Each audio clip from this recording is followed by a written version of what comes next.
Go back to sharing my screen. Welcome, everyone. This session for the UL System Financial Wellness Series, Money Matters series, is on career planning and loan repayment for upcoming grads. It is, spoiler alert, it's for anyone and everyone. Will hopefully there's some benefit for anyone, not just upcoming grads, but professionals, and anyone with debt and anyone with a career. And so that's the target audience. I'm a professor at the University of Louisiana, Lafayette. My core audience is undergrads and grads. I did a session similar to this with our grad students yesterday. We do a whole bunch of Money Matters sessions. The career planning one is always my favorite, especially with grad students, because grad students come to grad school to leave, come to grad school to leave to go to something bigger and better. And then they kind of see that light at the end of the tunnel and they start thinking about their career. And for a financial planning guy, it's kind of becomes connecting the two. All right, now, yes, I'm excited. I've got this career started, but now the reality of the financial planning and loan repayment and other issues come to the fore, which we've known we would have those all along, but now it's about to get real. And so for me, this session is fun. And so what may seem like an odd combination, what we'll do in the next hour or so is we'll start with career planning, move on to loan repayment, and hopefully connect the two before we get out of here. Again, for those of you in attendance, feel free to ask questions throughout. Otherwise, I will just continue on as a webinar. But please feel free to connect. I'm Brian Bolton, Brian.Bolton at Louisiana. This slideshow and other resources will be on my finances personal site, my personal finance site, business.louisiana.edu/finance. It's personal through the University of Louisiana at Lafayette Business School site. One quick promotion coming up 2 weeks from yesterday, the UL system will be hosting kind of a mixed media format. We're calling it Reflections on Resilience. We'll have a webinar, we'll have some canned presentations, but the idea is to present kind of an end of the semester, take a deep breath, kind of refresh, reconnect with our purpose, with our jobs, with our families. Now that the intensity of the semester is over, how can we kind of re-energize coming back for spring? Our jobs in academia have been especially tense, many different tensions over the past couple of years during the pandemic, coming out of the pandemic. And so a number of us are going to get together, discuss mental health, discuss teaching, online teaching, research, families, career planning, money, other priorities on December 13th. And we'll have other resources. And what I'm going to do kind of in the first part of this session tonight or today is kind of a little preview of some things we'll do in that Reflections on Resilience. But we're looking forward to it. It's just going to be an open session, kind of panel brainstorming. We're experts on topics. We're not always experts on kind of the bigger picture resilience, but we're going to crowdsource some ideas and hopefully have some useful advice or perspectives that others can benefit from. So if you can join us, obviously videos will be available if you are unable to join us live. This is maybe my favorite graphic in my financial planning world. This is what we're trying to do. We're trying to achieve happiness. We're trying to balance these short-term goals, long-term goals, and this balance between long-term goals, short-term goals really comes into play with career planning. Do you take the first best job you want? Do you take a job that will provide for your family and pay your debt in the short term, but may not be the best career choice? How do you balance these tensions? And one of the comments we had yesterday in my session on campus with the grad students was, if you think of graduation as the finish line, you might be mistaken. And once you graduate, we have kind of a new set of short-term and long-term goals and intentions. It's a refresh, and it's a finish line in one sense, and most of our students are getting paid after graduation, but there's a new set of tensions and trade-offs, and hopefully, if you can control what you can and be intentional about your choices, you can get closer to achieving that happiness. And some of the tensions we'll talk about today are these family needs, financial needs, your debt repayment obligations, and so forth. And so that's the perspective. I use this graphic just about every presentation because I want to keep this as the foundation and the framing of my perspective, which might be a little philosophical for a finance guy, but this is the foundation of what we're trying to do, what we're trying to achieve as individuals and as professionals. Some of you may have seen these quotes. I've used them before. A goal without a plan is just a dream. It takes as much energy to plan as it does to wish. Wealth is largely the result of habit. I use these quotes just to kind of reframe kind of where I'm coming from. Planning is maybe my buzzword. If you've heard me talk, you've heard me talk about planning, being intentional, looking in the mirror, making a plan. Your plan's going to change, but if you have a plan A, you have a plan B, you'll be better prepared for when those changes come about. We're trying to connect our goals, our dreams, our values with where we want to go. Our current situation, that's point A. Our values, our goals, our dreams, those may be point B. And from a finance perspective, and certainly a career perspective, we want to create that plan that gets us from point A, your current situation, to your goals, your dreams in the future, whether that's family related, career related, financial related, business related, education, whatever, trying to help you get from where you are today to where you want to be. And money, financial planning plays a big part of that. Some of these specific topics we've talked a lot about in the past 6 months through various Money Matters sessions and programs.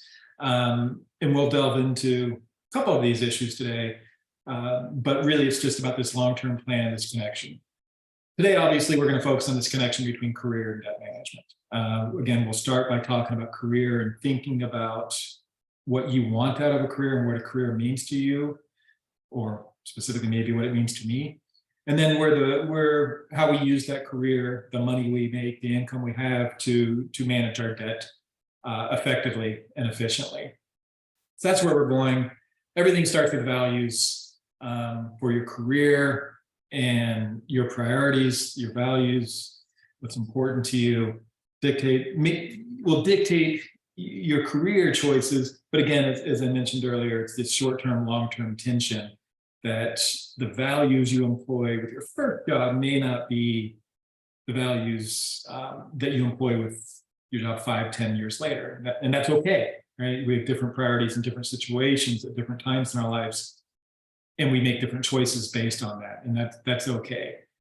Our values also influence our investing, our budgeting, our debt management, taxes, insurance, and other choices. And so what we'll start with today is just talking about this kind of high level perspective on values, what they are, what they mean.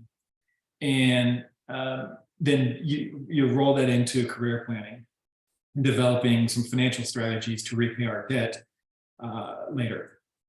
So one of my favorite quizzes to do in sessions like this, or just about any financial planning session, is have the participants define 2 words.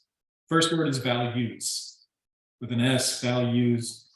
And when I poll participants, what do values mean? These are things that are intrinsically desirable. These are things that are part of my DNA. These are things that are important to me, important to my family.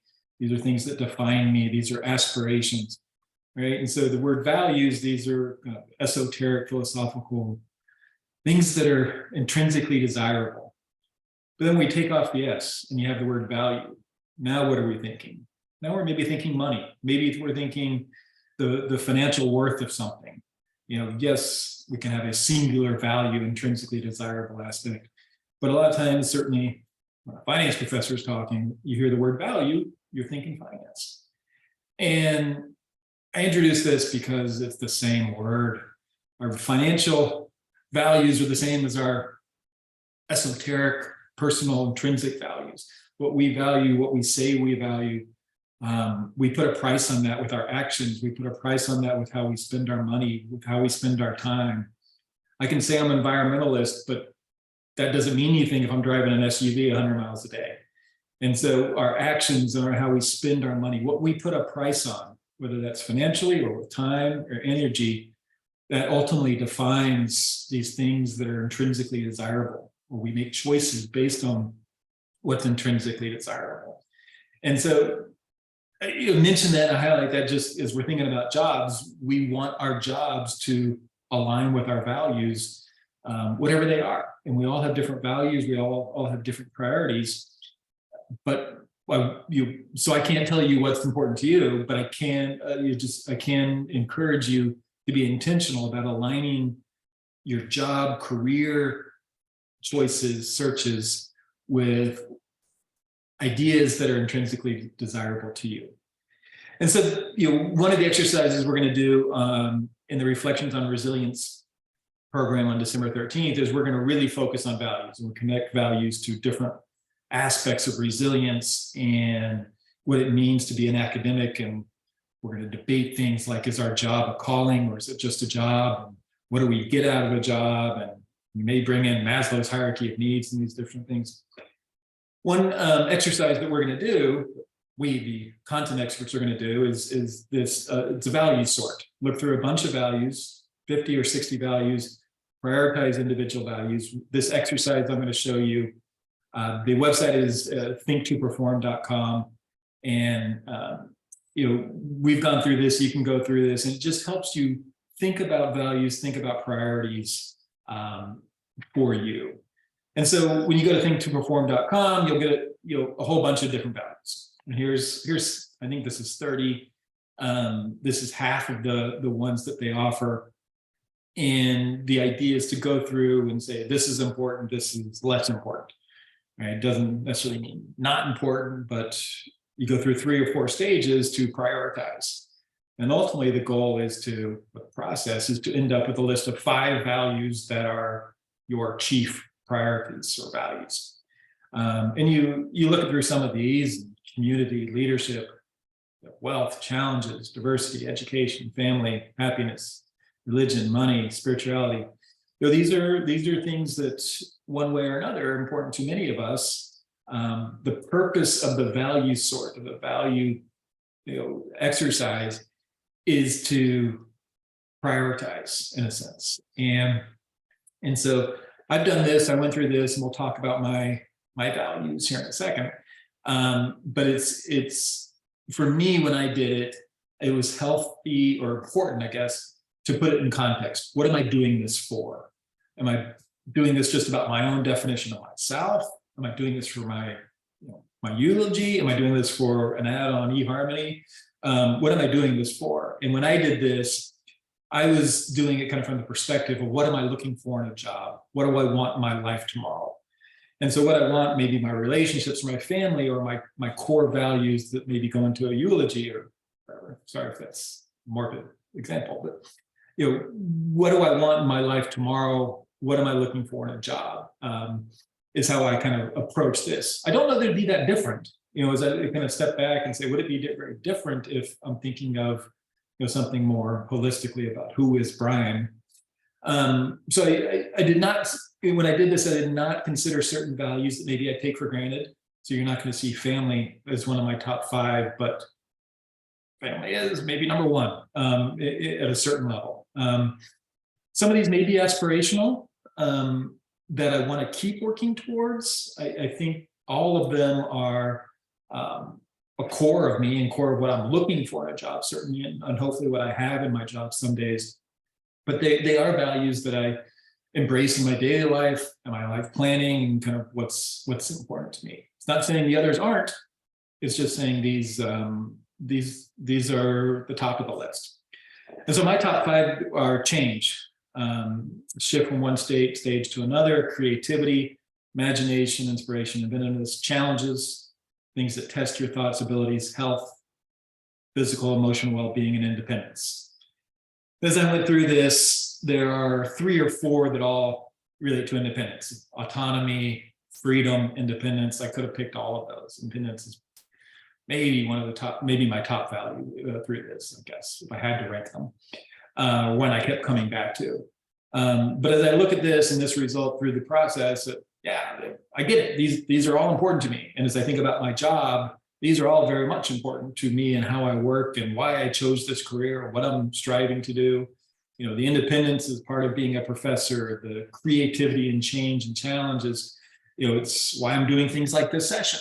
And, you know, health, maybe not a core component of my job, but I do everything better when I'm healthy, whether it's how I eat or exercise or just general health. It's the foundation for being able to do what I want to do. And so I'm okay with this result, right? Sometimes you see these surveys, whether it's a Myers-Briggs or the other competency tests, you see the result, and like, that's not really me.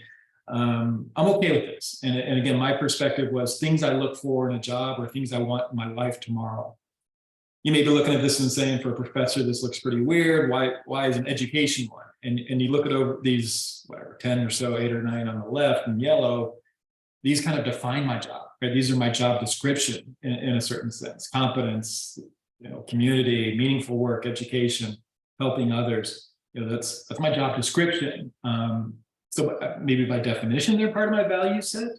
But when I wake up, I take it for granted that I'm doing those and, you know, looking to advance my career or advance my happiness with it at work. I maybe focus on others. I also am not doing my job for free. Today's the 30th. You know, I got paid today, and so wealth and money are not part of my top 5. But you know, be honest, I would not be doing this job for free. And so the wealth and money are, you know, that's part of the job. And so as I think about what's important to me, yes, the wealth and money is important, but I take it for granted that's part of the job. And it's these other 5 that really inspire me or give me energy from day to day. You know, if you offer me a 20% raise, that'd be nice, but I don't know that it would give me increased incentive or increased energy to love my job and to do my job necessarily. And so I look at this and I'm okay with these 5 and kind of how I thought through it. Again, it's not that the yellow ones aren't important. It's not that I don't like money. This is what gives me energy. They give me energy, they give me purpose.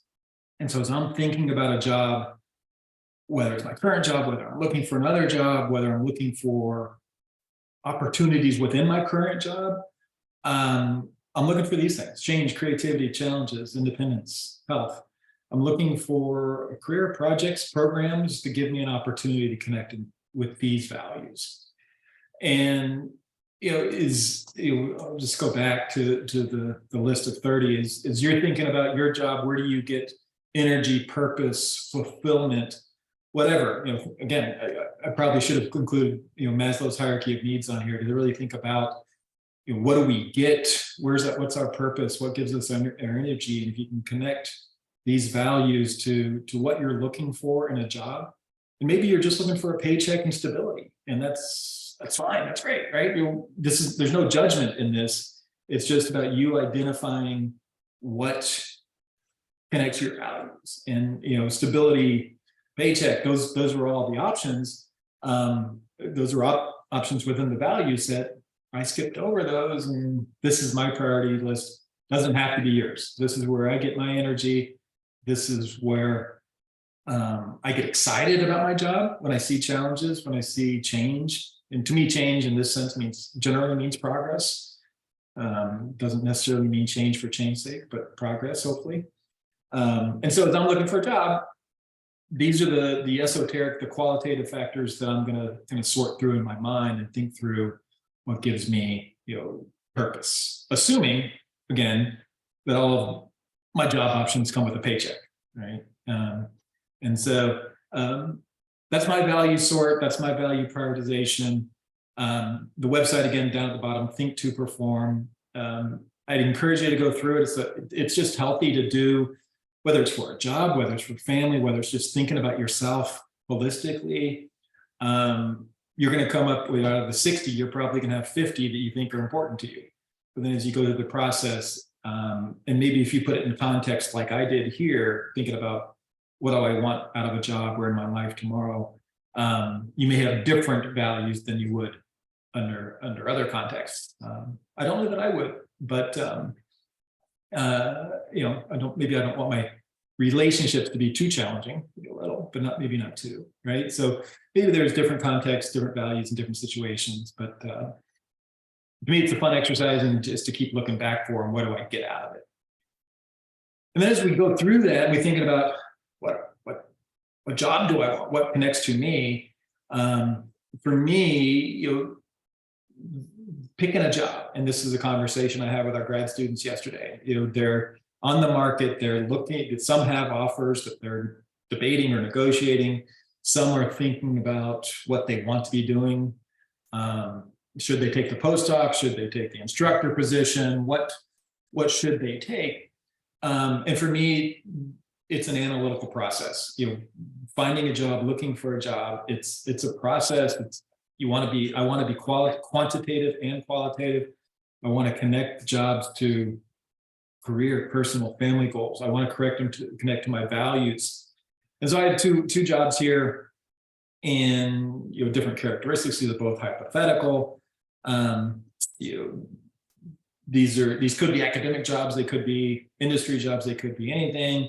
Higher salary, worse location, more intense work environment, more structure, looks better on a resume, maybe gives you that better second job. So the cliche of how long do you want to sell your soul?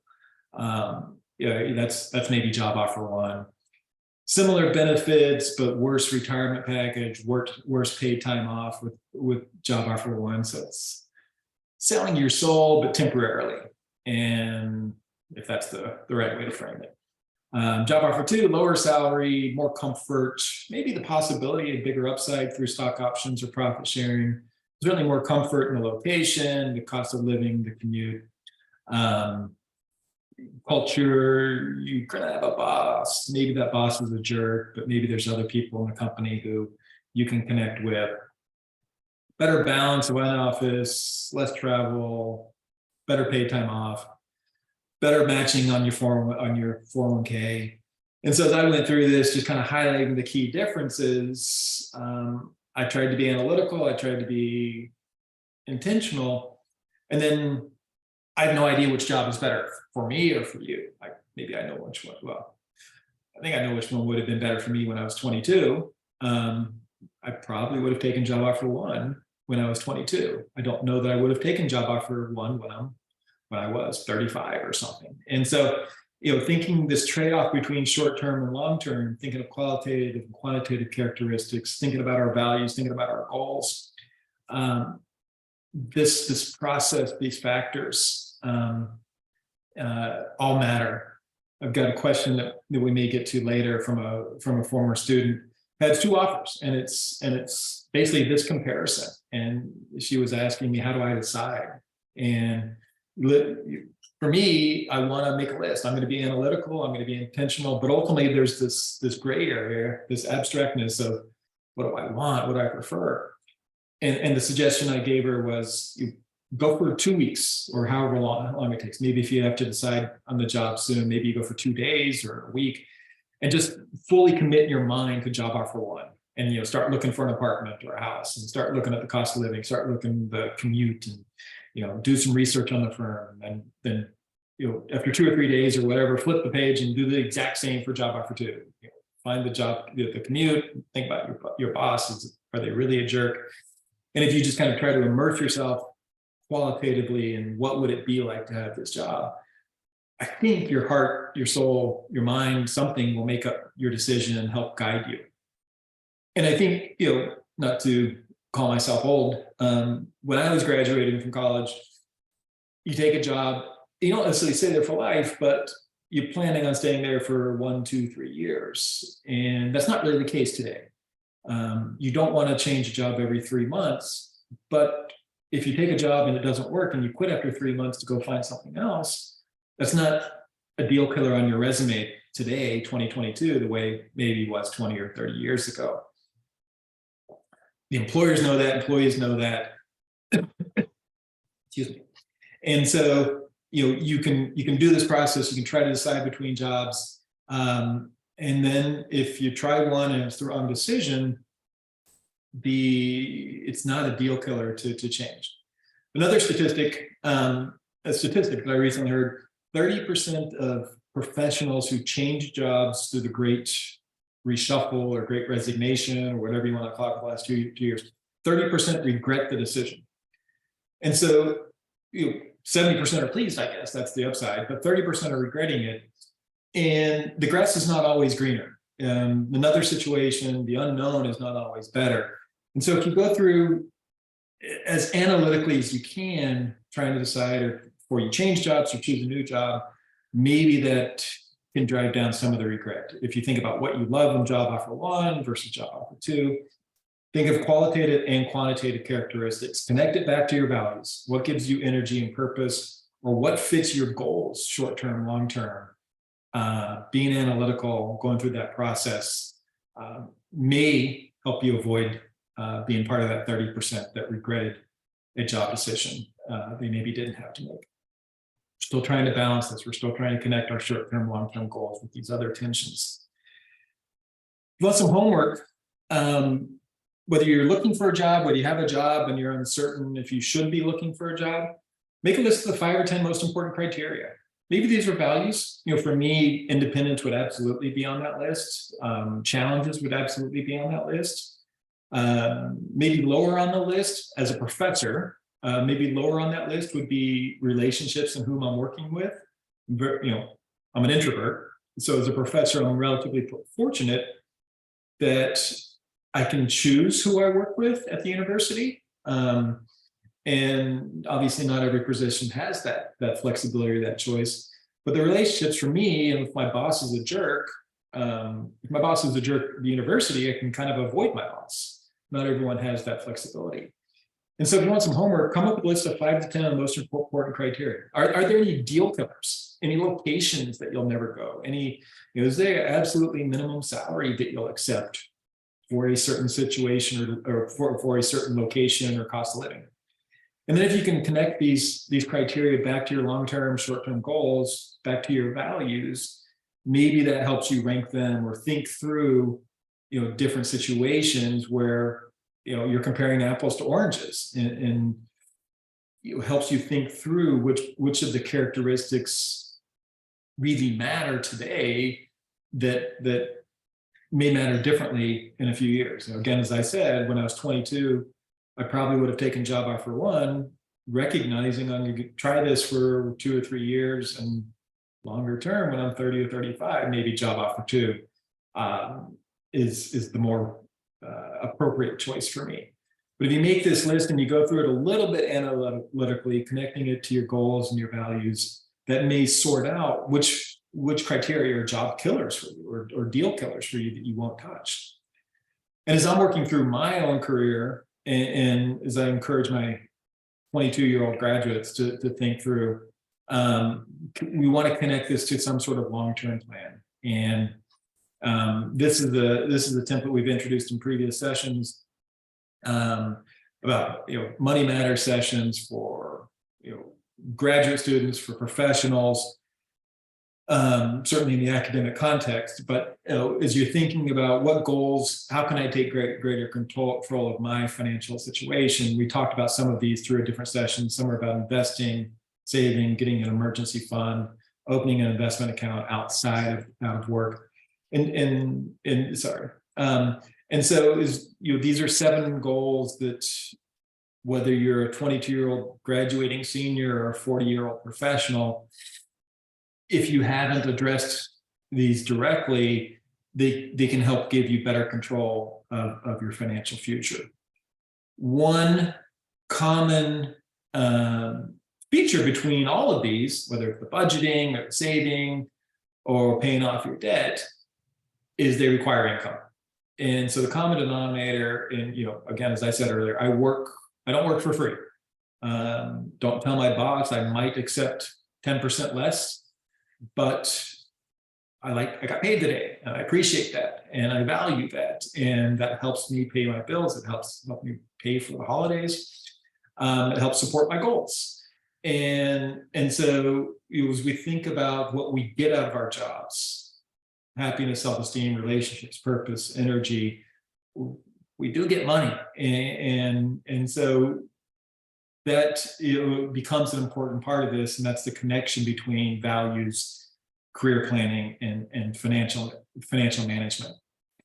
So whether you're, again, a 22-year-old graduate student or someone more seasoned professional who's thinking about changing careers or going back to grad school or moving or whatever, ask yourself why. Ask yourself why you're in college or grad school. What do you want to be doing in 5 years? What do you want to be doing in 20 years? When I ask my undergrads this, I don't get the answers that I want. When I ask my graduate students this, they usually have a really good plan for the next 3 to 4 years, which is great, right? I don't care if my 28-year-old grad students know what they're going to be doing when they're 50. But I want them to have a real purpose. I'm a finance guy. I'm thinking return on investment. I don't want you wasting your time and energy in grad school if you're going to go work at the food court at the mall. And so you don't need to, go straight. If you want to work at the food court, great, but you don't need a graduate degree in biology to do that, probably. And so ask yourself why. Connect back to your purpose, connect back to what you're trying to do. What do you want to be doing in 20 years? We may have no clue, but hopefully what we're doing today, certainly as academics or as students, connects to that in some sense.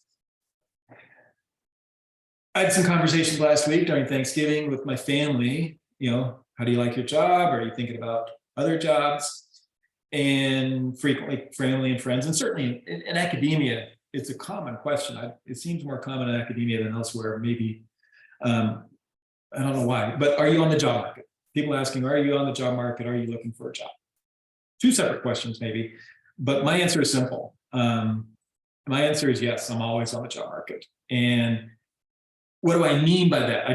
Doesn't mean I'm looking. I haven't looked for a job since I joined UL 4 years ago.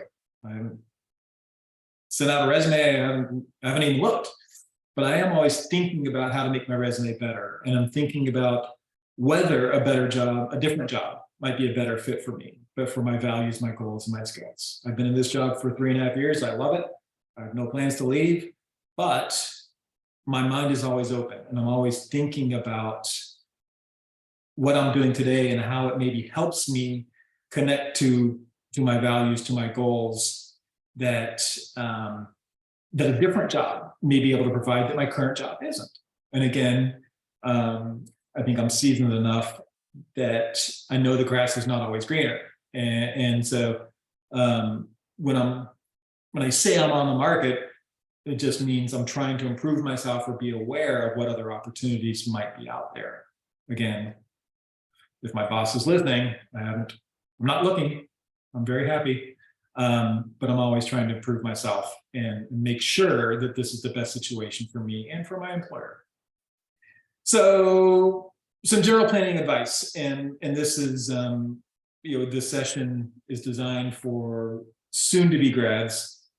Maybe it applies to more, but I think the next couple of pieces of advice are directly for certainly grad students, whether you're going to academia, PhD student looking for an academic job, or 21-year-old senior trying to find that first position. What jobs should you be applying for? All of them, all that interest you, all that you think you might be eligible for. Do not filter yourself out of the search. There'll be 10 qualifications or 20 qualifications. Let's say you see a job posting and you kind of like it, you like the location, you like the company, and there's 10 requirements. If you meet at least 3, apply. Right? You don't have to meet all 10. I frequently talk to people who will see a list of job description. I didn't meet all 10, so I didn't apply. That's silly, right? The job, there's a hiring committee, recruiting committee, and there may be 5 people, and they each contributed two requirements, and they don't really know what they're looking for. And if they find you, or if they see your application, they see your cover letter, they can make a story of, figure out a narrative why you're going to help them. Let them decide. There may be some base requirements, master degree, or undergrad degree, or maybe discipline, but maybe discipline doesn't matter as much. there may be some base requirements that are base filters, but you don't have to provide that filter, right? If they say 5 years experience required and you have 3, still apply, right? If they say 5 years required and you have none, you can still apply. It might be a long shot, but let them decide. And if you're interested, apply, let them figure it out. And I said a moment ago, one of the filters may or may not be discipline. I had a student yesterday, grad student, in getting her master's in informatics. And so informatics is, data analysis and trying to tell stories and narratives, with data. And so there's coding, there's computer science, but there's also communication. And so you think of that, what industry does that go to? I think the answer is all of them. And so if she is looking for jobs, looking by it, she has a skill set. She doesn't have just a degree, she has a skill set. I'm a finance guy.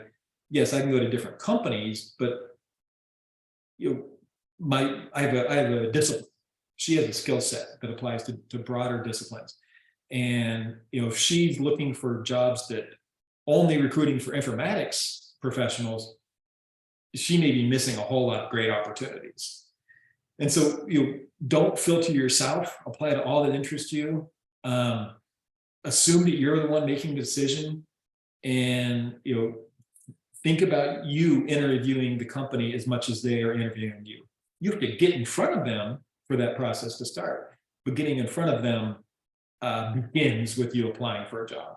Right? You can't win the lottery unless you buy a ticket. And if you're thinking about a job, and you can say no, right? If you apply for a job, they give you an offer and you don't like it, you can say no. But it all starts with applying. And moving on, this connects back to what we talked about earlier. Point number 2, what should you look for? Financial, non-financial. Consider the short term, long term. Again, this may be different at different points in your life. This may be different at different points in your career. Have a plan for how this fits into your long-term career or your life goals. Connect it back to your values. Figure out what's important to you. What should you look for in a job?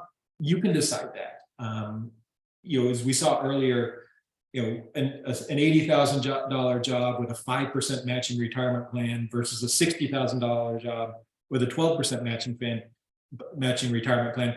The financial comparison is not that different, right? You look at the headline number of 80,000 versus 60, and you think that's a $20,000 difference. But when you consider maybe the paid time off and certainly the retirement plan, which is cash, you get the financial comparison may be a lot closer. And so consider all of the financial rewards, consider the non-financial rewards, and connect these back to your goals and your values. Should you negotiate? Absolutely. Every single time you get a salary, a job offer, always ask for more. Maybe it's 5%, maybe it's 10%. If you get to maybe 15, 20, 30%, it may be risky. The biggest risk is they're going to withdraw the job offer. There's probably not a lot of risk in upsetting your new bosses, right? If you ask for 15 and they say, we can give you 5, I think both sides are going to be happy. In academia, it's as professors, it's very common for the dean, the provost, whoever's hiring to say, you can negotiate anything but salary. We just don't have a lot of room to move on salary. The budget sets this, the state sets this, campus sets it, whatever. I've had 4 academic jobs. I've asked for more salary every single time. And I've been successful 3 times. Not a huge dollar amount, but I got a little bit more. And especially in academia, where raises are rare, salary changes are rare, that first salary you get becomes even more important. And that's true in every industry. That first salary you get, 5% on 50,000 is more than 5% raise on 40,000. So raises, promotions, they all compound based on that first salary. And always ask for more. There's no harm. And many times they will respect you more when you ask, because part of your job may be asking customers or clients or suppliers to negotiate. And if they see you're willing to negotiate based on salary, they may think you're willing to negotiate on other things too. And if they see you're willing to negotiate on salary, they see that you value yourself. at a certain level. To me, they can only respect that.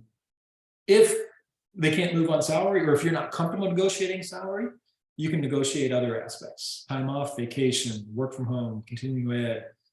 For academics, you know, if you're in the sciences, you absolutely have to negotiate lab funding, course load, summer pay, relocation expenses, whatever. You can negotiate anything. There's very little harm in asking for a little bit more, whatever a little bit is. Talk to colleagues, talk to people who've recently been hired, see what their benefits are, whether it's lab or vacation or whatever, and see what you might be able to get more. They may not be able to move, but they're going to respect you most of the time for asking. And as you're going through the process of finding the job and working through the job process, you're probably going to encounter multiple people. Human resources is probably going to be the first contact you have, the first entity with the company that reaches out. You know, in academia, maybe it's a little bit different. But typically human resources is going to be a filtering or a contact point. They have the rules, policies, procedures. But you're also your future boss is probably going to be in the process too. And maybe the boss's boss is going to be in the process, but maybe not in the room. If you can, find out who's in charge of the process. Find out who has the power and with whom you should be negotiating. Previous job, I negotiated with my future boss, and my boss said, out of my hands, I'd love to give you more. I can't, it's not up to me, talk to human resources. I talked to human resources, I got $5,000 more. And so just by identifying that, and obviously he was nice enough to tell me, I guess, that by identifying who, pardon my French, who you need to suck up to, or who you need to cater to, or who you need to work with, that can give you some leverage or some arsenal for your recruiting or your negotiating process. Again, most of the time, they're going to respect you more if you ask for a little bit more. How do I get the company to notice me? And this is a conversation I had with my informatics student yesterday. She's getting her master's in informatics. Again, informatics is relatively new discipline, but very valuable skill set. And for her, she has to sell herself, and she has to sell her skill set and basically convince the company why she's going to be a good fit. If you're applying for an industry job, assume the first review of your resume will be done by a computer or a bot. Just looking at your resume, looking at your application. Maybe the application is just a form online. Make sure it's complete. If it's not complete, you leave out 3 of 25 line items. You may get rejected automatically, no matter how good all the other 22 line items are. Make sure it's easily searchable. Use keywords in your resume, both the power verbs we're all talk about, led and created. Make sure the accomplishments are clear and they're not buried in some long paragraph. I've worked with some students, and I like the idea of a resume being kind of a narrative. Robots don't, computers don't. They want to see facts. They want to see keywords and power verbs and accomplishments easily identified. They don't want to see you talk, write 3 sentences on what your summer abroad meant to you. And so get rid of that, frame it so it can be easily identified by a computer. Where you can talk about that summer abroad is in a relevant cover letter. And relevance the key word. Make it relevant to the job and the company. Keep the cover letter to less than 2 pages. If it's an entry-level position, 1.5 pages is probably plenty, right? If they're getting 100 applications for each job, they're not going to read 2 or 3 pages of why you're so great. When I was on the market, when I was looking for a job, I am on the market. When I was looking for a job, my standard cover letter might have 8 paragraphs, maybe it was 6, but there'd be a core in the middle that would always be the same. Let's say 5 of 8 would always be the same. And then I would have 3 that are tailored to the company. And maybe I reference a faculty member who I saw at a conference. Maybe I reference the mission or the strategy or the courses or the programs. Those 5 paragraphs that I would keep, I would have a draft document. There would be no address never did a save as. I would just always copy and paste those 5 paragraphs into a brand new cover letter. I didn't do the save as because I wouldn't want to fall in the situation of, dear Louisiana at Lafayette, address Baton Rouge, Louisiana, or New Orleans, Louisiana, right? And so, if a recruiting committee sees that, they're going to roll their eyes. Some of them are going to reject you immediately for sloppiness or lack of attention. Or I think if I said Baton Rouge to a UL Lafayette offer, there'd be some egos at stake, and I'd immediately get rejected. And so don't do that, right? You'll write a relevant cover letter, take the time to customize it. Even if you're applying for 50 jobs, that extra 5 minutes may make the difference between getting the job or not. As we move to a world of automated job searching, contacts we might think they're less important, but they're not. And they can get that difference to get you on the first cut. Be on the lookout for this application. They can automatically get you put in a maybe pile. There's going to be processes where everyone's treated equally, at least at first. And then once you make that first cut through the robo review or whatever, then you can get the recruiting committee to notice you, to use the contacts, whether it's a faculty contact or another professional's contact. They can't hurt. And if nothing else, they can give you better information about the job and what to say in the cover letter and what to look for in the job. So an example from a recruiting event we had last spring here at UL, we were looking for an assistant professor. Everything first went through human resources and made sure the applications are complete, minimal qualifications, the PhD and anything else.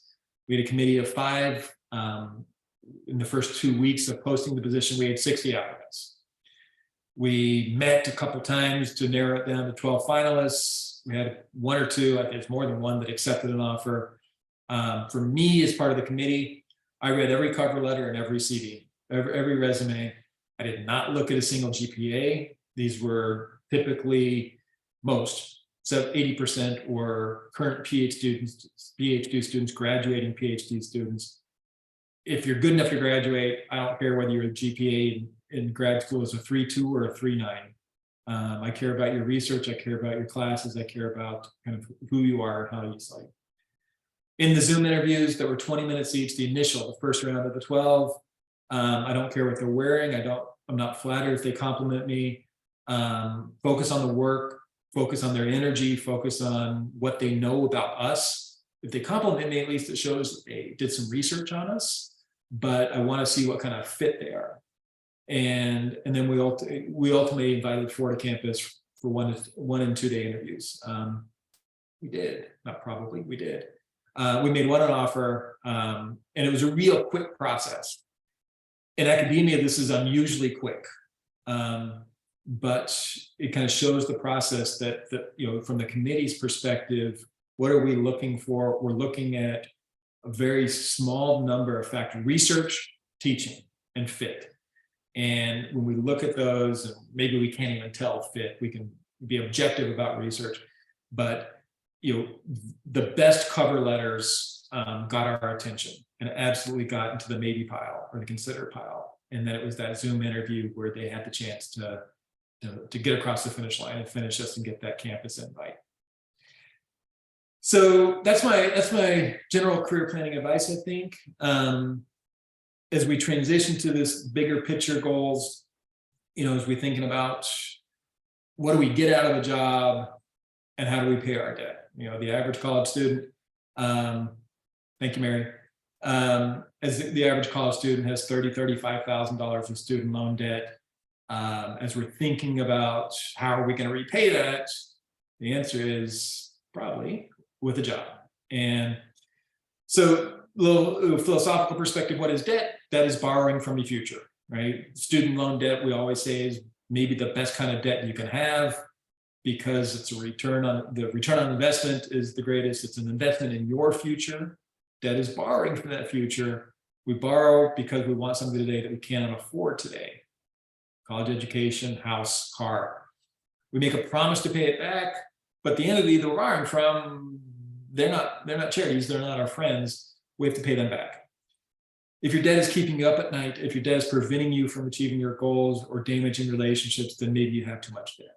And maybe you need to think about, how can I repay that debt? One truism about debt: if you borrow 10,000, you're going to have to repay 10,000. The slightly more truism: you're probably going to repay more than 10,000. You're going to pay interest. Lenders do not exist to give you money or give you these gifts. There'd be a very few bad exceptions, or some bad exceptions. If you default on the loan, you walk away from it, credit score is destroyed. Bankruptcy, a short sale, maybe of a house that you bought for 300,000 that's now worth 250, and you walk away from the mortgage. It's effectively a default. So we want to avoid the bad exceptions. There are very few good exceptions. One good exception that's been in our radar for the past 3 months, since August 24th, is student loan forgiveness. And maybe for some of us in academia, maybe it's been on our radar for longer than that, with public service loan forgiveness. And so let's now move from kind of the career side to the debt side. This is the announcement from August 24th, the Biden administration student loan debt plan. We've talked about this in other sessions. The headline number was relief of 10,000 or 20,000 in student loan debt for certain debts, federal subsidized debt. The second big bullet point was the student loan pause extended one final time through December 31st. Stay tuned for that. And then it had some unique exceptions on payment based on income that we'll talk about in just a second. As of today, we're not sure if the 10 or 20,000 is gonna come to pass. It's been challenged in court, and currently the Department of Education is not able to provide that relief. And the student loan pause, the one final time, has now been extended to June 30th, or when the court order on the debt relief is lifted. So some fine print there. As of now, originally it was scheduled to be lifted and repayment to begin in January. Now it won't happen until later next summer, unless we get that $10,000 or $20,000 relief soon. Real simply, how do we pay off debt? We make money, we get our income, then we pay off our non-discretionary expenses. Our non-discretionary expenses are things we have to pay, right? We need for housing. We're going to have a place to live. Food. With both of these, housing and food, we could spend more, we could spend less. We have different lifestyle choices, but at a certain base level, they're non-discretionary. Insurance, phone, utilities, savings could be discretionary. The financial planning guy, I want that to be non-discretionary. And I want bad debt to be non-discretionary too. I want you to get rid of your bad debt and think about the good debt. Should you be repaying the good debt? Maybe, maybe not. Should you be saving? Maybe, maybe not, depending on your income, depending on your situation. Do a little bit of math real quick. If your loan balance is $30,000, your interest rate is 6%, accruing $1,800 the first year, you're not making any payments. You accrue $1,909 because of the compound interest on interest. Your $30,000 balance grows to $40,202 after 5 years. Now, if we get the $10,000 relief through the student loan forgiveness, your balance goes down to 20. You accrue much less interest. The interest on interest is less. Your balance is now significantly lower, $3,400 lower over 5 years. So this is the math, whether it's the student loan forgiveness that takes your balance down, or just the math behind making a little extra payment. If your student loan payment is $270 a month, if you pay $300 a month, it's different numbers, but the same effect of reducing the interest on interest that you're going to be paying. So now let's move from good debt to bad debt. Student loan, generally good debt at a 6% or lower rate. If we have bad debt, now our interest rate is 20%. Now the numbers get a little bit crazy. And that $30,000, same $30,000 borrowed, you have $6,000 in the first year, 30,000 times 20%. Second year, we pay interest on interest at $7,200. The balance grows to $74,000, ultimately $34,000 more. That's the definition of bad debt. When we talk about bad debt, we're talking about extremely high interest rates where the interest on the interest is really problematic. The top example, that's not bad debt. All right, at 6%, it may be debt you want to repay, but it's not necessarily automatically bad debt. When we think about the logic behind repaying debt, every dollar you do not pay in interest is the same as earning that dollar in investments. So the cliche about a penny saved being a penny earned, it's not a cliche, it's math.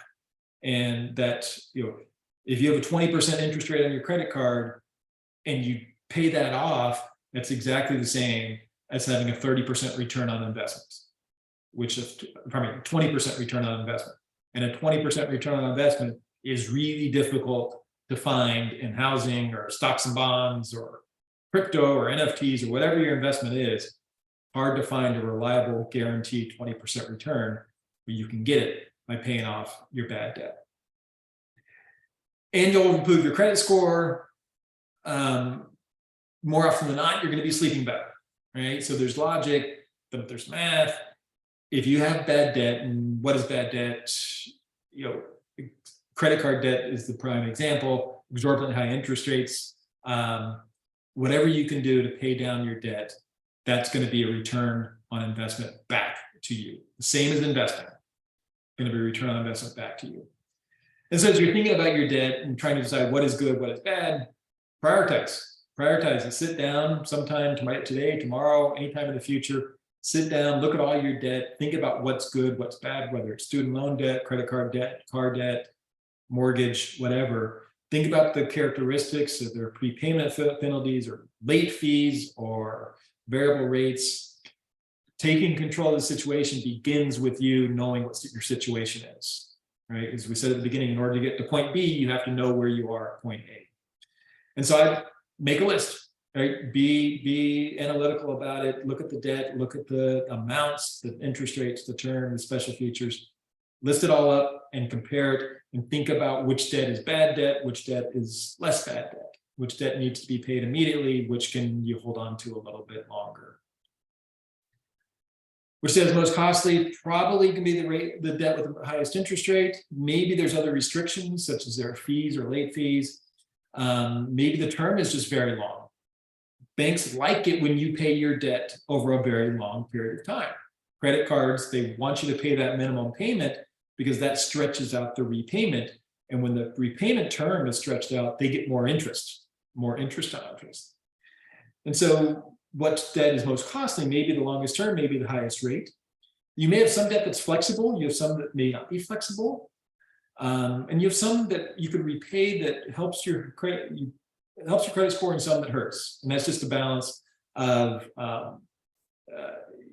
it's a characteristic of the credit score calculation on what your balances are and what your repayments are. So some debt you can get rid of today and it'll help your credit score. Some debt you have is certainly hurting your credit score. As we bring this back to our goals, the goals in this case become cash flow, right? The cash flow we're saving with the interest, which debt is essential to you achieving your goals. And sometimes student loan debt directly related to achieving your education and career goals. And so in that sense, it's good debt. Putting a Friday night on a credit card maybe is less good debt. Is there any debt that's keeping you up? Can you retire any debts? I frequently work with people who keep a little bit of credit card debt just to have it because they know they can. Whereas I work with other people and they said the thrill, the fulfillment that they got from retiring debt, paying off a $500 credit card balance was enormous. Even if it's good debt, such as a $500 student loan balance, many people get enormous thrill and fulfillment and energy and momentum by paying it off and the psychological victory. As you prioritize and look through your debt, what should you be paying first to meet your goals, both financially and just for your mental health? Is there any debt you want to keep, even if it's bad debt? Again, some people will keep a small balance on a credit card, and the logic they use is if I have 500, it's on my radar and I'm scared to take it up to 1,000. Where if I take it down to 0, then I feel free to take it up to 1,000. Now, the financial planner in me, that concerns me, but I'm not a psychologist, I'm not a psychiatrist. And so there may be some legitimate reasons for keeping that governor on yourself or that regulator on yourself. But think through, and that begins with prioritizing and looking in the mirror and identifying what your debt is. 2 of the goals we had originally in the next 6 months, make a plan to manage and pay off your debt. Not necessarily pay it off, but just make that plan and do this prioritization. Look at which is most costly. Look at which can be retired. Do this at different points. Here's what I want to achieve for the next year, for the next 2 years, for the next 5 years. And if you have some bad debt, maybe it's credit card debt, maybe it's a car loan that you got at a bad point in time, begin thinking about how you can pay it off. Set the goal of paying off your credit card debt within 3 years. Again, whatever your interest rate is on your bad debt, if you pay it off, that's an immediate return on investment equal to your interest rate. And so if you can pay off your credit card debt or an unfortunate car loan or whatever the other debt may be, don't restrict yourself to 3 years. Maybe it's 5 or 10. But if you can get out of that, the financial rewards are huge. The psychological rewards can be even bigger. I'm going to go. I've got 3 or 4 frequently asked questions I hear from students. I'll go through these relatively quickly. I'm trying to be conscious of time. I could talk about this for hours, and I know you don't want me to do this. Do that. But when you think about how much of your income should go into paying off various loans, it's going to depend on everyone. 2 ways to look at this: from a lender's perspective and from your own personal perspective. Lenders are going to have their requirements, but maybe your own requirements are even stricter. In general, lenders, a bank, if you go to take out a mortgage for a new house, they're going to look at your numbers, and they do not want more than 28% of your gross income, your gross salary, your gross income, salary, anything else, going to housing. And by housing, that includes rent or mortgage plus property taxes plus property insurance. It does not include maintenance, does not include utilities, does not include cable or subscriptions. But 28% historically is kind of the make or break. If your debt is make 100,000 and your total debt payments are 30,000 a year, that's 30%. That's more than 28%. That's over the limit. I used 100,000 just because it's easy to do that math in my head. And so that's historically the cost. You can find a lender that will lend to you at 30 or 35%. You might not find too many that will lend to you at 40%, especially not today with interest rates increasing. When they combined all of your debt, housing plus other debt, credit cards, student loans, auto loans, 36% of your income going to pay debt is the historical number, or the textbook number for lenders. Again, there might be some wiggle room, but if your student loan debt is very high, or your credit card debt is very high, that means your housing debt will need to be lower to keep you below this 36%. So it's both of these that the lender is going to look at, the 28 and the 36, not one or the other. And so just thinking about 25 to 35% of your income going to housing debt and all of your debt maybe answers this question. How much should you expect? That's a maximum, right? If you can pay less, that's even better. These ratios are based on payments, not borrowed amounts. And so, as we talked about earlier, lenders may encourage you to stretch it out. Stretching out the repayment term will reduce your monthly payment, which feels pretty good, but it will increase the total interest that you're paying. You may need that at certain points in time, but if you can avoid extending the loan repayment term, you're going to be better off long-term financially. You generally want to repay your debt as soon as possible. Longer term equals more interest paid, more cash out of your pocket. The biggest exception, probably, is student loan debt, where generally rates are lower, some interest is tax deductible, you may have some flexibility in repayment terms, and you may get forgiveness. And then from a personal perspective, and we'll return to that issue in just a second. From a personal perspective, it'll all depend on your other goals and attitudes. If you have children, you may increase your debt as you save for their education or as you move money around. You may you be able to offset this with a lower auto loan, and you may have credit card balances that you should be paying off immediately. So your situation is going to be different. There's some rules of thumb from your lender's perspective and from your perspective, but you want to align it with your goals and in your plans. If your debt payments are over 40% of your income, quantitatively, that's probably on the high end, and you probably want to make a plan to change this and get your payments lower. Not just for your financial situation, but for your mental health, to get that burden removed, help you sleep at night, and focus on other goals. Is it smart to pay off student loan debt as soon as possible? In general, I would say no, not for most people. Is it smart to retire your student debt? Yes, you have to make payments generally as soon as the deposit is lifted, but you don't necessarily want to repay it. Of all the debt you have, maybe the mortgage and the student loan debt is the debt that you should feel comfortable keeping the longest. Student asks they have 30,000 in savings, 16,000. This is a graduating 25-year-old or 28-year-old maybe. I have 30,000 in savings, 16,000 in student debt, mostly subsidized, low interest. It's great. Should I pay off my loans entirely, or should it be better to save, invest my savings, pay off the debt over time?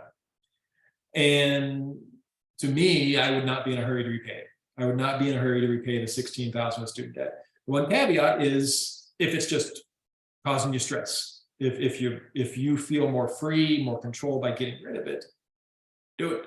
But financially, I can't make an argument that you should move 16,000 from savings to pay off that student loan debt. If that 16,000 was credit card debt, absolutely pay it off entirely. But for student loan debt, especially at 2 to 4%, and this is the student who took these out past 3 or 4 years, benefited from very low interest rates. I'm not sure there's a hurry to repay the student loan debt. And if they can get the $10,000 or $20,000 of relief, even better. Is there something else you could be doing, using the money for? Buying a house, building a retirement, setting money aside for kids, other debt, the credit card debt.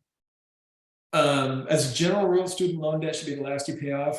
The rate is super low, lower than you'll get anywhere else, lower than you'll get on just about any investment, many investments, and you're going to have flexibility on repayment. What could you do with the $16,000 of saving? I'm going to skip past this in the interest of time. The slides will be posted and we'll see them. But basically, if you invest in the stock market, I can't promise you a 10 or 12% return, but historically that's been possible.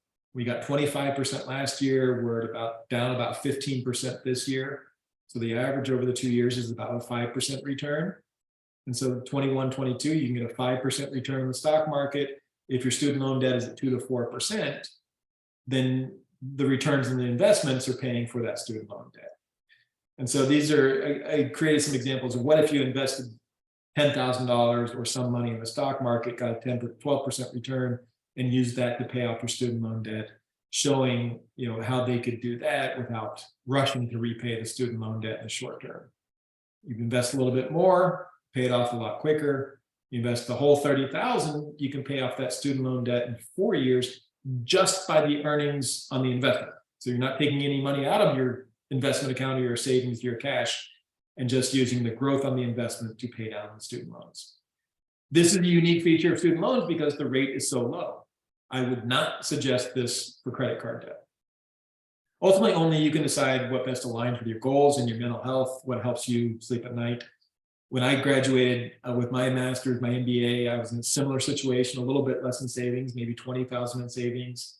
I could have paid down my student loan debt, but I didn't, and I paid it off for about 4.5 years. And then when the balance was down to maybe 10,000 or maybe 8,000, then I paid it all off. I was just ready to get rid of it. It wasn't necessarily a financial decision, but it was a mental health or just getting rid of that anchor decision.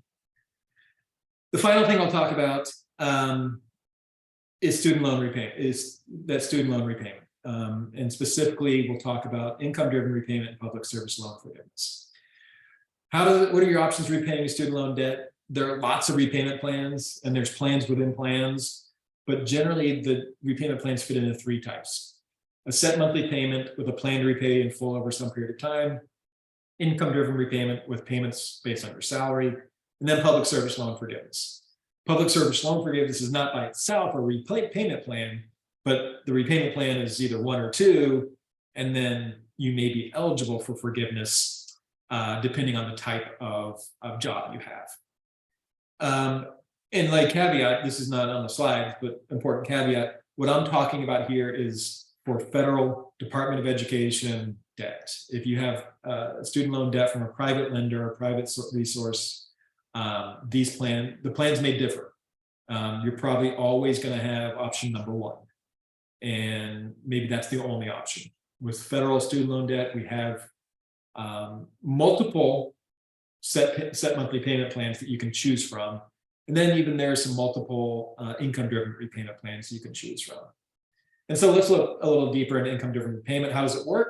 Several different types. So my responses are generic.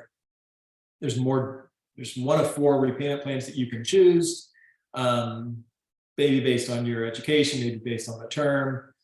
You'll make monthly payments based on your discretionary income. And one of the changes from the August 24th Biden administration debt restructuring is that they have expanded the definition, or I guess they've contracted the definition of discretionary income. And so your discretionary income may be lower now than it was a year ago. And having lower discretionary income is actually good for an income-driven repayment because the payments are based on a percentage of your discretionary income. Historically, the payments have ranged from 10 to 20%, depending on which of the repayment plans you choose. The August 24th plan proposes to reduce this to 5%. I have not seen anything about whether this has taken effect. This is separate from the $10,000 or $20,000 relief. I have not seen anything about court challenges to this either. So if this has not taken effect, I assume that the 5% will. And so what this means is if you're making $10,000, your annual student loan payments might be only $500, the minimum payments. Might even be less than that because there might be some sort of kind of standard deduction type feature depending on the plan you choose. So reducing it from 10 to 20% down to a potential 5% can be wonderful for people who want to go into careers that maybe don't pay as much. And maybe if you think about what we talked about at the beginning in values, if maybe when you're 22 or your first job and you're thinking about a job and having pressure to pay off your student loan debt, picking a job with a salary that will support paying off your student loan debt, income-driven repayment maybe can free you up and open up different careers so you don't take maybe a miserable job in your 20s just to pay down the debt before you maybe go into a career of your choosing, a career of your choice that really fulfills you and aligns with your goals. You have some flexibility with income-driven repayment if you lose your job and move to a lower paying job. Basically, if you're unemployed and your income is zero, you don't make payments. There's no default, there's no late fees. It's just natural part of the repayment plan that you have an income-based repayment, your income is zero. The math, anything times zero equals zero and your payment's zero. And there's no ill effect or adverse effect. If you make payments for 20 years as an undergrad, your loan will be forgiven. You make payments, and I say as an undergrad. If you make payments on undergrad debt you accrued for your undergraduate degree, your loan will be forgiven. If you make payments for 25 years on debt you accrued for your graduate degree, your loan will be forgiven. And so the new changes in black here, the proposal reducing it down to 5%, you have to pay less, which maybe means it's more likely that you'll still have your loan in 20 or 25 years. And then whatever balance is remaining can be forgiven. Income-driven repayment is generally required if you're going to eventually seek public service loan forgiveness. And public service loan forgiveness will reduce that 20 or 25 years down to 10 years. The caveat, as we'll talk about in another slide, is the requirement, not caveat. The requirement is you're working in a job of public service, such as education, university, government, nonprofits, or otherwise. So income to repayment, I think almost every student should consider it. It gives you kind of the best of both worlds. You can pay more, but you don't have to. And certainly for people who are interested in jobs that maybe don't have the highest salaries, hopefully this frees them up to choose a job that aligns with their values and goals. Income-driven repayment is not new. It was highlighted in the August 24th Department of Education proposal, but it's not new. It's restructured a little bit. It just basically allows us all to pay our debt based on what our income is. Public service loan forgiveness, as I said, is a special kind. Many people in academia do qualify for both programs and will pursue public service loan forgiveness via an income-driven repayment plan. And the proposal is going from a payment of 10 to 20% down to 5% will substantially reduce future monthly payments, required future monthly payments for lower and middle income borrowers. It's not reduced the balance until maybe 20 or 25 years when it's forgiven. It just reduces the required payments. We talked about this. Increased, reduce the amount of discretionary payments down to 5%, raise the amount of income that is considered non-discretionary, and is protected from repayment. So your income might be lower for reporting on income-driven repayment. The actual cash you receive from your job will not be lower. Just what you report for income-driven repayment might be lower, leading to a lower payment.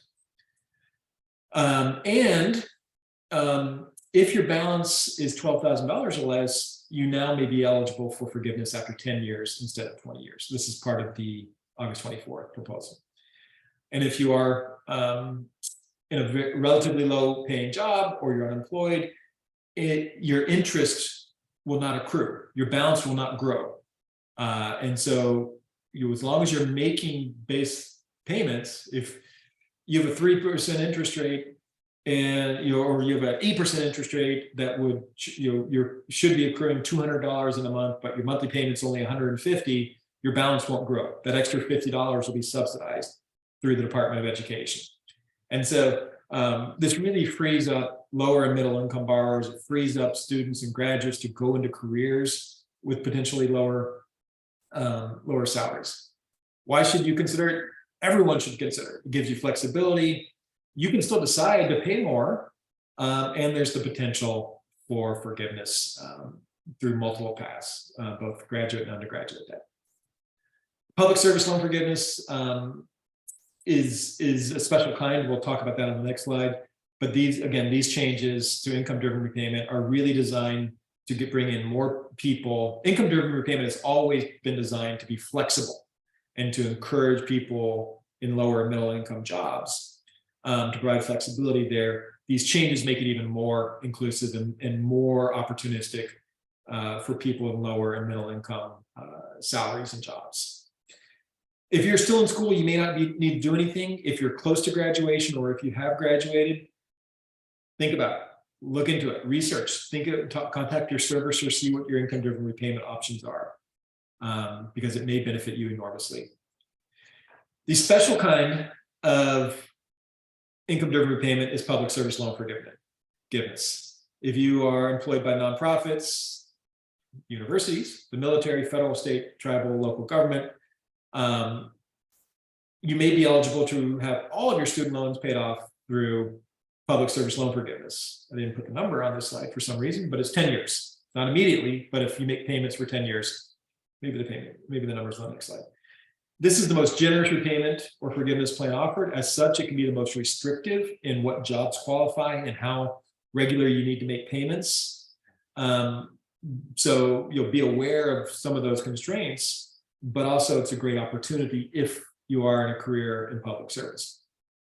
I had a student a couple of years ago who had two master's degree and was headed to get a doctoral degree in psychology, expected to graduate with over $200,000 of student loan debt, and did not expect to go into a job that would pay, $1 million a year or whatever it would take to repay that debt. And so his only option was to go into public service, or he had this plan, right? It wasn't me telling him. He had a plan to go get a PhD in psychology, go work for the VA, and 10 years later, hopefully get that exorbitant debt paid off. If your loan balance is significantly high, like this student, it may be the value maximizing decision to choose a career that in public service with a lower salary, but with the possibility of forgiveness. Finance, we're always doing value maximizing stuff. It may make more sense to go directly into public service if your loan is significantly high. If your loan is $30,000, the average or less, I don't know that it necessarily makes the argument is as strong on paper. In your heart and your soul with your values, it may be very strong. But certainly if your loan balance is extremely high, public service loan forgiveness may be extremely valuable for you. We focused on connecting long-term goals, short-term goals, balancing those, trying to figure out some balance of repayment. trying to achieve happiness, meet our family needs, our financial needs. We're trying to think about, thinking about our career, living our best life. We have to pay our bills. We have to pay our debt.